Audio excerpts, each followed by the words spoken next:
السلام عليكم ومرحبا بكم أعزائي في قناة طبخ داليا. اليوم جيتكم بواحد الوصفة يحبوها الكبار والصغار، واللي هي لي ميني تارت او فريز.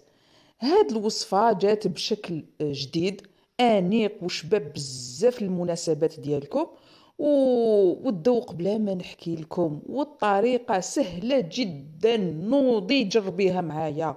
وقبل ما نبداو ما تنساوش الجام والجرس. اول حاجه نبداو نحضروا لاباط صابلي، العجينه الرمليه تاعنا. في هاد العجينه نحتاجو حبه بيض، نحطوها في اناء، نضيفوا لها 125 غرام تاع زبده ولا مارغرين، تكون بدرجه حراره الغرفه، يعني ربع علبه اللي راهم ينباعوا هادو تاع 500 غرام. هاي ليك نضيف لها ايضا نصف كاس تاع سكر سكر. طبعا راكو تعودتوا معايا دائما نستعمل الكيسان الكبار تاع ربع لتر، يعني تاع 250 مليلتر كيما قلت لكم.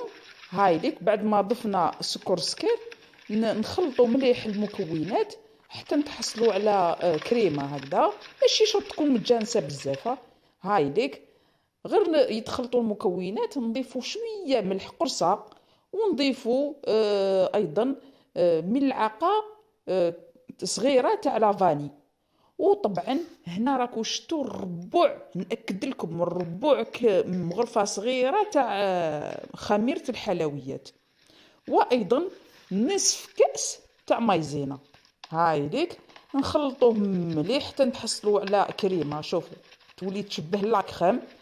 وهنايا نبداو نضيفوا الفارينه.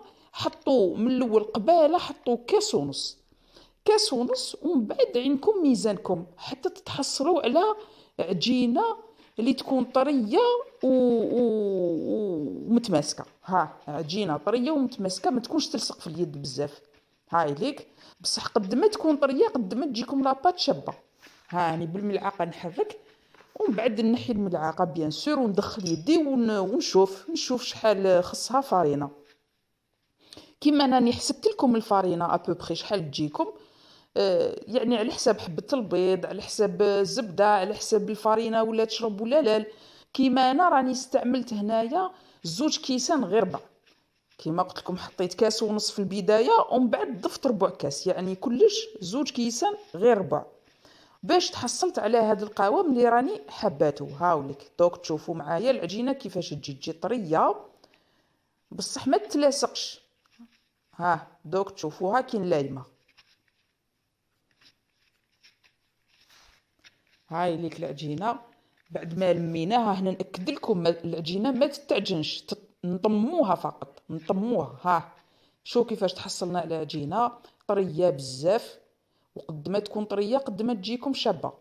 هاي ليك شوفوا هنايا خليت لكم السرعه نورمال باش تشوفوا مليح الطراوه تاع العجين. طبعا هنايا باش تجيكم الخدمه سهله دائما ننصحكم حطوها في المجمد. حطوها في المجمد لو طون اللي نروحو نبريباريو لا كريم تاعنا، يعني حوالي ربع ساعه قسمه هذيك المارغارين تعاود تجمد وتشد روحها لاباط، تجيكم سهله في الفاصوناج. كي تجيو ديروا تقطعوها تجيكم ساهله، تقطعوها بالمول. هاي اللي كان حطيتها في المجمد حوالي قلت لكم ربع ساعه، ونروح نبريباري لا كريم ديالي. هاي ليك لا كريم فيها 3 مغارف كبار تاع مايزينا، ونضيفوا لها طبعا 3 مغارف كبار تاع سكر. نخلطوا السكر مليح مع المايزينا باش يجيونا ساهلين، باش يذوبوا فاسيلمون في الحليب تاعنا. هاي ليك ونضيفوا 2 كيسان كبار تاع حليب، يعني نص لتر حليب. ها نضيفوا لهم نص لتر حليب بارد في بارد، ومن بعد غير تخلط مليح هذيك المايزينا والذوب، نحطوها فوق النار ونقعدوا نحركوا حتى تجمد هذيك لاكريم، تبدا تتكاثف وتشد روحها. ها شوفوا كيفاش بدات تشد روحها وتبدا تبقبق.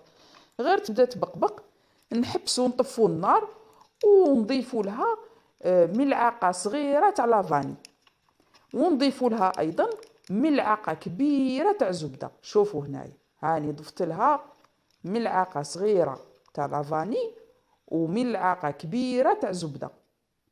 بعد ما طفيت النار راني ناكد لكم، لانه لافاني كي تدخلوها فوق النار تروح الريحه تاعها.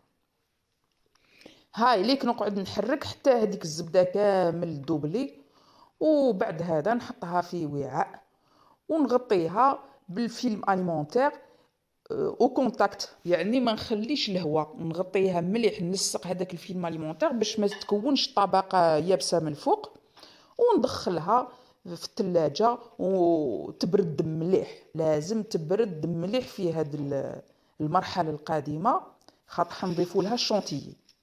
هنا نعاودو نولو لاباط تاعنا بعد ما دخلناها للمجمد ربع ساعه. شوف كيفاش ولات هذيك المارغارين شدت روحها ولاباط ولات شاده روحها. ها جينا سهله في الخدمه، نحلوها بين زوج اكياس تاع بلاستيك باش تجيكم سهله في الخدمه تاعها. طبعا هنا كل واحد يختار المول اللي يحبو. انا خيرت هذا المول، مول صغير تاع ميني تارت، ها ميني فون دو تارت. شوفوا كل واحد يخير الشكل اللي يحبو والشكل اللي عنده في الدار. طبعا هنا سقفوها غير بالعقل، هاي ليك، ونحطوها بسمك. هنايا السمك تاعها واحد نص سنتيمتر، 5 مليمتر يعني. هاي ليك نحطوها في الصينيه اللي تروح للفرن، نتقبوها بيان سور في الوسط بواسطه فرشات، وندخلوها في فرن سخون يكون سخناه مليح، ونخلوها طيب على 200 درجه. وهنا ناكد لكم لازم تحمر مليح، لازم لي فون دو تارت يجيكم محمرين. هاي ليك لاكخام ديالنا نعاودو نورو ليها بعد ما بردت مليح باش تطلع لكم. هنا حنضيفو لها لا شونتيي بصح بطريقه جديده، موالف نخدمو لا شونتيي وحدها ولا كريم وحدها. هاد الخطره نو، نخلطو كلش مع بعض، يعني قباله هذيك لا بودغ نحطوها قباله فوق الكريم باتيسير. هاي ليك ونقعدو نطلعوها حوالي 10 دقائق. هنا راني نقول لكم حطيت ربع كاس تاع شونتيي، ربع كاس فقط. شوفوا الكريمه اللي تحصلنا عليها، الكريمه تجي خفيفه بنينه بزاف و ميم طون شاده روحها. نحطوها في لابوش تاعنا، بوش ادوي، باش تجينا الخدمه سهله. وهنا نقطعوا دائما لي فراز بيان سور، كل واحد على حساب الكو تاعو، كل واحد كيفاش يحب يديكوري. انا نقترح عليكم هذا الشكل، قطعوها بالطول، خصوصا اذا كانت الحبه متوسطه تجيكم الشكل بزاف شباب. اذا هاي ليك لي فون دو تارت، شوفوا كيفاش حماروا مليح. هاد لي فون دو تارت يجوكم هايلين. اذا هاي ليك لا كريم، كل واحد يشبح كيما يحب ويدير لا دوي اللي يحبها. بعد ما درنا لا كريم تاعنا نضيفوا قطع من الفراس، تحبوا زوج تحبوا 3، كل واحد والذوق ديالو. هاي ليك، وما تنساوش الناباج اللي نكونوا ديجا دفيناه فوق النار باش هذيك لافخاز تجي تبريي ويجي شكل شباب، ونقدروا نحافظوا عليها لاطول مده. ها مليك لي ميني تارت تاوعنا شحال شابين، والذوق ناكدوا لي على الذوق تاعهم شحال بنان. متاكده اللي يسيي هذه الطريقه السهله راح تجيه سهله بزاف على لي مول، راح يعجب بهذه الطريقه ومش حتخطيكم في سهرات رمضان. واش نقول لكم، سي ان ديليس، جربوها وخلونا تعليق.